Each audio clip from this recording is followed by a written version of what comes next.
Subscribe कीजिए channel को और दबाइए बेल आइकन को ताकि मोटिवेशन के नोटिफिकेशन आपको हमेशा प्राप्त होते रहें। लड़कियां कभी उन लड़कों को इंपॉर्टेंस नहीं देती जो उनकी इज्जत करते हैं, बल्कि हमेशा उन लड़कों के पीछे भागती है जो उनका इस्तेमाल करते हैं और फिर जिंदगी भर रोती है। कड़वा है लेकिन सच है। किसी का विश्वास जीतना आसान है, उसे तोड़ना और भी ज्यादा आसान है, लेकिन मुश्किल है उसे निभाना। हालातों ने खो ही दी इस चेहरे की मुस्कान, वरना जहां बैठते थे वहां रौनक ला दिया करते थे। बहाना क्यों ढूंढते हो दूर जाने का? साफ साफ कह दो ना कि अब तुम्हारे दिल में कोई और है। यदि इस दुनिया में खुश रहना है तो एक बात जान लो कि यहां तुम्हारे रोने से किसी को कोई फर्क नहीं पड़ता। एक बात कहूं, कुछ बात है तुम में, क्योंकि जो इंसान अपनी जिंदगी में कभी नहीं रोया उस इंसान को रुलाया तुमने। यदि आपको कोई नहीं समझे तो टेंशन मत लेना, क्योंकि अच्छी किताबें और अच्छे लोगों को समझने के लिए थोड़ा दिमाग का होना भी जरूरी है। जरूरी नहीं कि सारा ज्ञान किताबों से ही मिले, कुछ ज्ञान मतलबी लोगों से भी मिलता है। जरा लेकर तो देखिए। बात करने के लिए वक्त और शब्द नहीं, बल्कि मन होना चाहिए। यदि मन ना हो तो कितना भी वक्त हो कोई फर्क नहीं पड़ता। दम तोड़ देती है मां बाप की ममता, जब बच्चे कहते हैं कि तुमने हमारे लिए किया ही क्या है। जो प्यार है ही नहीं तो दिखावा क्यों करते हो, और जब निभा ही नहीं सकते तो वादा क्यों करते हो। एक कब्र पर लिखा था कि किसको क्या इल्जाम दो, क्योंकि जिंदगी में सताने वाले भी अपने थे और दफनाने वाले भी अपने थे। मैं चाहता तो उसको मना लेता, लेकिन वो रूठी नहीं थी, वो बदल गई थी। क्या कहती हो कि नफरत है तुम्हें हमसे?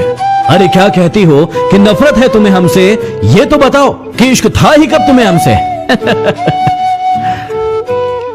हर वो इंसान आपके जीवन में जो आप पर क्रोध करता है या फिर कटाक्ष करता है, जरूरी नहीं है कि वो आपका शत्रु ही हो, वो आपका मित्र भी हो सकता है। अब ये निर्णय आपको करना है कि वो आपका शत्रु है या फिर शुभचिंतक। कितना बुरा लगता है ना उस वक्त जब आप किसी रिश्ते को सालों तक पेड़ की तरह पानी देकर बड़ा बनाते हैं और एक दिन वो आपको धोखा देकर चला जाता है। आज आप हो तो उसको आपकी कदर नहीं है। आज आप हो तो उसको आपकी कदर नहीं है। जिस दिन वो आपको खो देगा, मुस्कुराते हुए भी रो देगा। बहुत तकलीफ होती है ना जब वो तुम्हें छोड़कर किसी और से बातें करते हैं, लेकिन यही प्रकृति का नियम है। जहां ज्यादा समय दोगे वहां तुम्हारी वैल्यू कम हो जाएगी। बचपन में मंदिरों में भीड़ होने के कारण जब हमें भगवान के दर्शन नहीं हो पाते थे ना, तो हमारे पिता हमें कंधे पर बिठाकर हमें भगवान के दर्शन करवाते थे। लेकिन तब हमें यह नहीं पता था कि जिन्होंने हमें कंधे पर बिठाया वही हमारे भगवान है। किसी ने मुझसे सवाल पूछा कि यदि कोई हमें धोखा दे रहा है तो हम उसका पता ये कौन कह रहा है कि मेरी गर्लफ्रेंड आपसे गुस्सा हो गई, तो हमरा का मतलब है। देखो ये क्या कर रहा है, शशिकांत को गुस्सा हो गई क्योंकि मैंने उसको टाइम देना छोड़ दिया। बहुत अच्छा बाबू, बहुत अच्छा टाइम। अरे यार तुम लोग टाइम क्यों देते हो? तुम्हारी लाइफ के साथ खेलती हैं सब। तुमको हम एक रियलिटी बता रहे हैं, बहुत कड़वा सच है।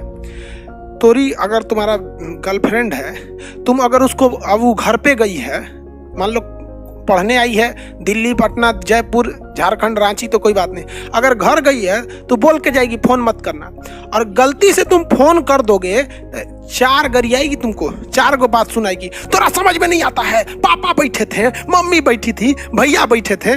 कोई ठीक नहीं है, पहिलका बैठल होगा गौवा वाला, लेकिन कहेगी भैया बैठे थे। मतलब तू फोन मत कर, लेकिन वो जब मन तब फोन कर देगी, जब मन तब धाए दे। आप भागेंगे, हाँ पापा बाद में फोन कर। अरे तुम्हारा बाप समझता है कि हमारी बेटी की बेटवा का फोन आ रहा है, समझता है। मतलब उसकी इज्जत है, उसके बाप के सामने, माँ के सामने, भाई के सामने इज्जत बरकरार रहनी चाहिए। और आप गली छाप कुत्ता है जो आपकी कोई इज्जत नहीं है। अगर तुम्हें इज्जत प्यारी है तो हमें भी इज्जत प्यारी है।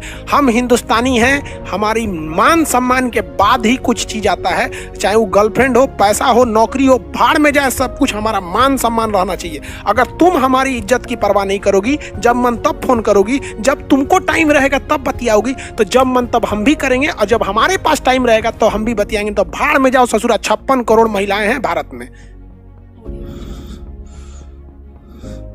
पढ़ाई उड़ाई बर्बाद कर देता है। नथिंग, कुछ नहीं कर सकते हैं आप प्यार मोहब्बत में आके। बायोलॉजी में पढ़ा है यार, इस सब से एकदम दूर हट जाए, एकदम समझ में आया कि नहीं आ गया? हम लोग जब पढ़ते थे ना, ग्रेजुएशन में पढ़ते थे, तो जो गर्लफ्रेंड बॉयफ्रेंड थी ना, तो लड़कियां अपने बॉयफ्रेंड सबको कहती थी उसके पास मत जाना, खनवा के पास मत जाना, भड़का देगा तुमको। कोई भी लड़की अपने बॉयफ्रेंड को नहीं कहती थी सबके मेरे पास आए, और जो मेरे पास आ जाता था लड़का, उसको पक्का भड़का देते थे, साइड हो जाता था, सीधे जाके कहता था देख शांति से रहो, फ्रेंड है फ्रेंड की तरह रहो, हमारा मालिक मत बन, खोपड़िया पे चढ़ेगी तो उतार देंगे नीचे यहाँ पे। तो जिस लड़कियों में एक बहुत बड़ा हेडेक रहता था, कोई सहेली जाके बताती ए तुम्हारा बॉयफ्रेंड ना वो खान के साथ मोटरसाइकिल पे घूम रहा था, कहती अरे बाप रे गया साला गया, वो भड़का देगा। जा कहीं का, चलो ध्यान देखो यहाँ।